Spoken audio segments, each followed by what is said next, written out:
So I mentioned in one of my other videos, about 2 videos ago, that Walmart called, gave me a phone call, and they needed me to do something, and it was going to be a hassle, and I wasn't very thrilled about it.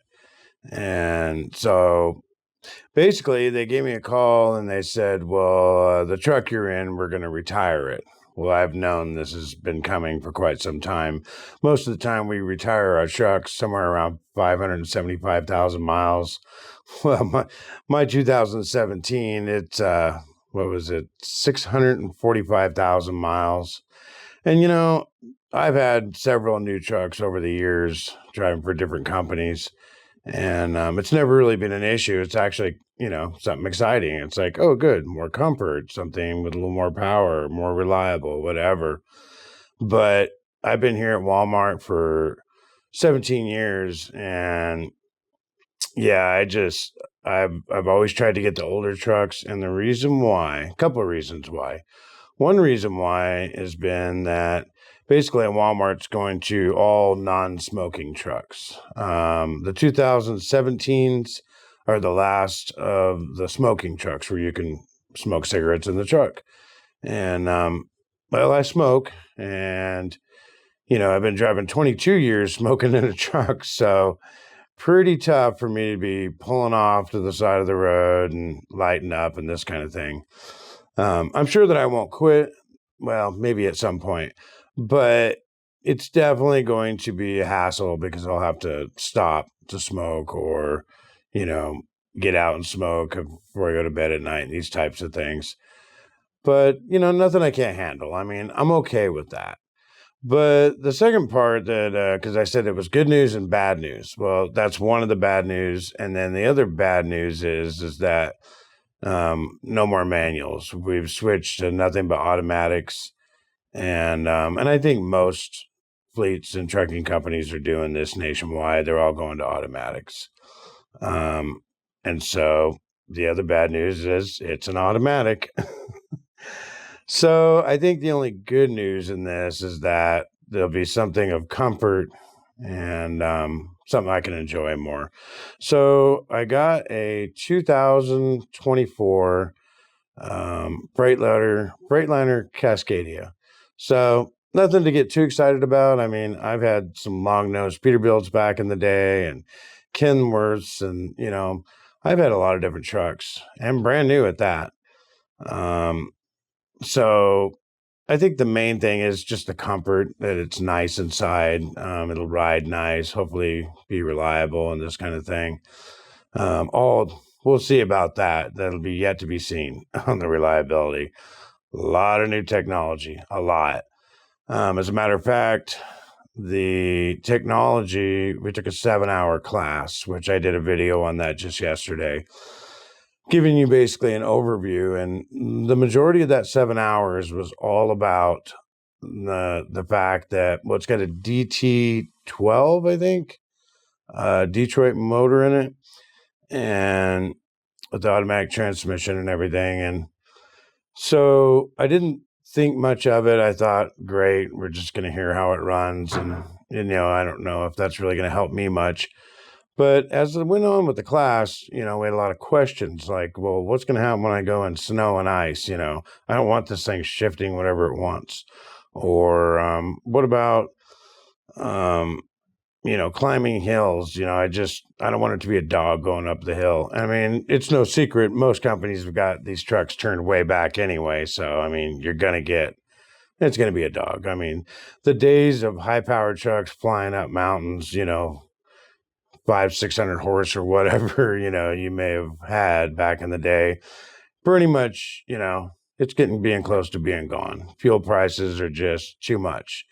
People just can't handle that anymore and stay in business, especially when it's a large company. They got to cut costs everywhere they can. And so learned more about all that. Some of the other questions was, well, is there some way we can turn it up? I would like to be able to get on the freeway better, because I've drove a couple of these bobtail, and getting on the freeway, it's like, man, this isn't shifting fast enough. It's not going fast enough. And just all this stuff we learned, I don't believe it's going to solve the problem, but they did put it in a way that kind of made sense to me. It's like, well, you got what you got, but here I am. I've drove 22 years, drove a manual transmission, and now I'm going to drive an automatic. I pretty much need to learn to drive all over again and I think the way they put it was, you need to take back the reins or take back the control by learning about all this stuff and how it works. And I think I said it the other day, I would have called BS on this right out the gate if it wasn't for like 7 hours of class learning the technicals of how it runs and this kind of thing. And so that's what's happening. I mean, we got this new truck. I'm not going to quit Walmart or, well, there is no other option. I mean, it's that or just drive it. And so I moved into it the other day, and it is very nice, very, very clean. I did several videos of some of the stuff, some of the stuff on the dash, the outside, the interior,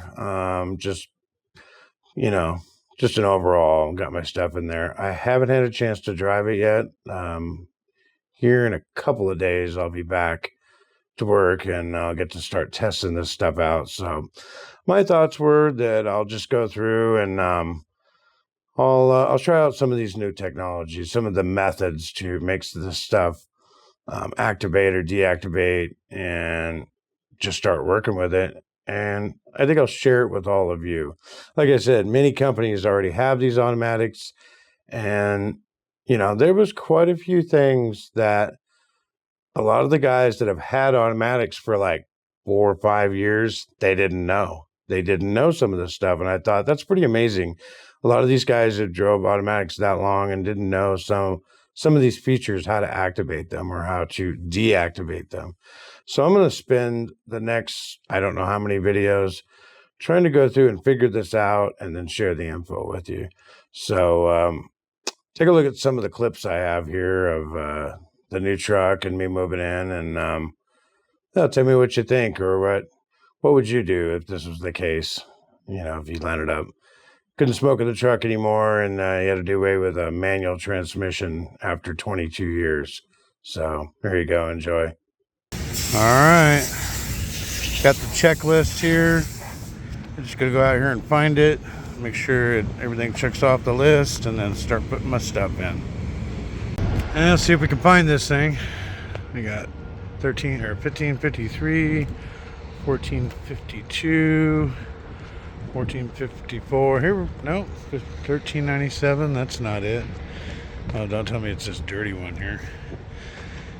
It is 241391.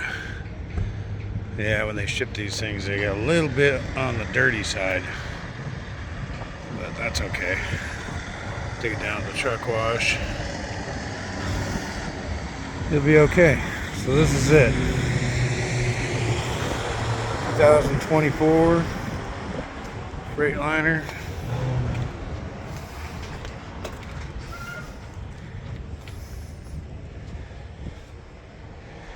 It's already got chains on it. That's good.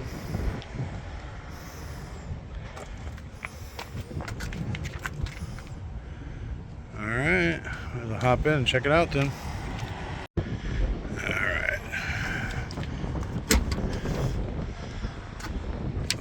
Wrapped in plastic. That's nice. Ooh, it smells new.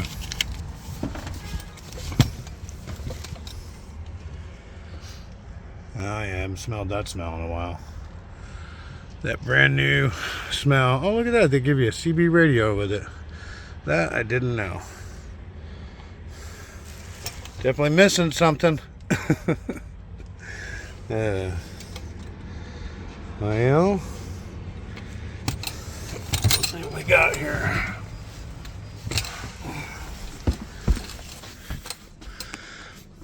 Well, it's roomy. Got a top bunk I really don't need.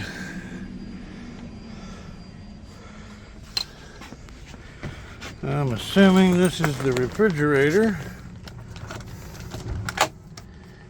It is. That's good.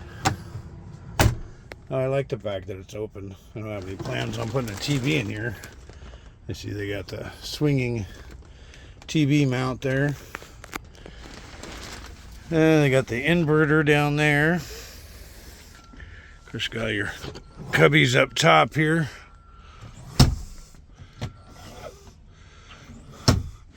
Curtain up there. We even got a little ladder that comes down for the person to get up on the bunk up top. That's funny. What do we got here? A closet? Yeah, I guess so. Huh. Interesting. A little cubby down there. I'm guessing the bed. Of course, I have no idea how to pull the bed up. Oh, maybe it just takes two hands. Okay. Oh, good. They already got chain things down there for me and the whole bit. Cool. And mattress shut soft. All right.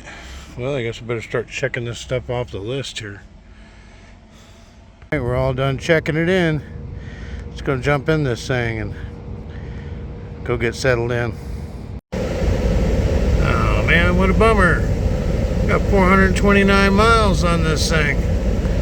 Shoot, all the new tractors I got before only had like a couple. Well, I guess it ain't bad. 429 won't hurt. One thing I don't like about this, there's really nowhere on the dash to like connect anything up, like a phone mount. I have one of these mounts that goes into the cup holder, but it's down low, and it would be better if it was up here, you know, higher up, instead of me reaching down here to do whatever. So I'm probably going to have to spend a little bit of money and get one of those window ones with the big long arm on it or something. Everything else here is pretty much the same. All these buttons here where the lights are and utility lights, you know, airbag dump, and then of course at Walmart, you know, we can release the kingpin here on the inside, and so that's been really nice. I've never really had to deal with any tough kingpins that didn't want to come loose. You know, it's all air powered. It's always worked really well. I am glad they did put this air gauge here for the rear axle here on the truck. Kind of gives you an idea if you're overloaded, or, you know.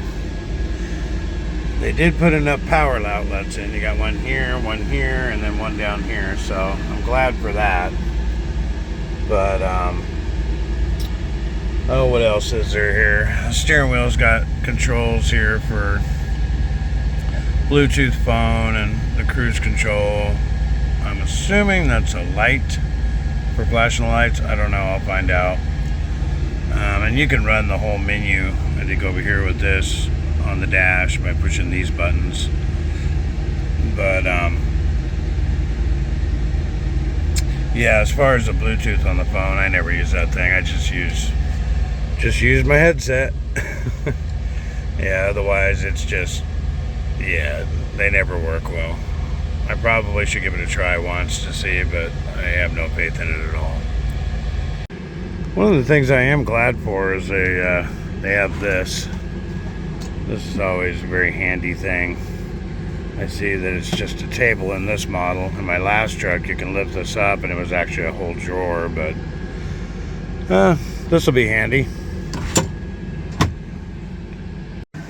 Wow, this fridge works really well in here. I don't know if you can see that ice floating around in there, but I put these in last night. Apparently turning the fridge up to number 7 might be a mistake, because this thing works really well.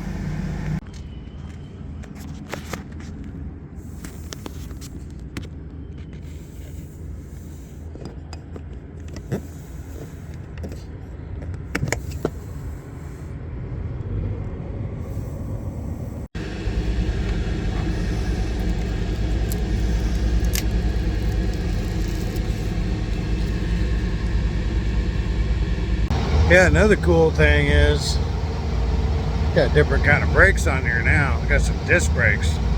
Here, check it out.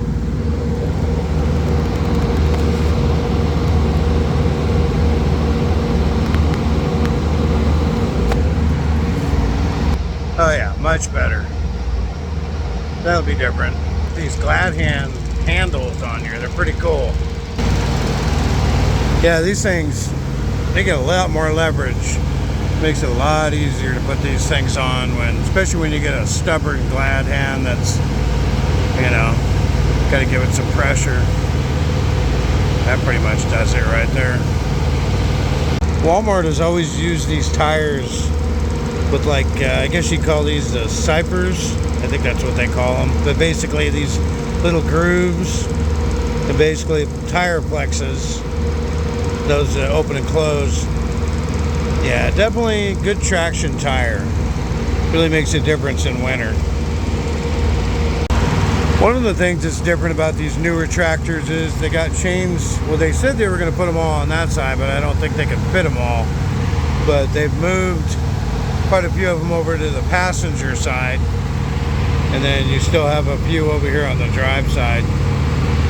Which, yeah, that's probably a pretty good idea. For a while they were putting them up top, but I think people were hurting their backs trying to get up on the catwalk and pull those down. A lot easier for it to be down like that. So looks like they really crammed those in there over there.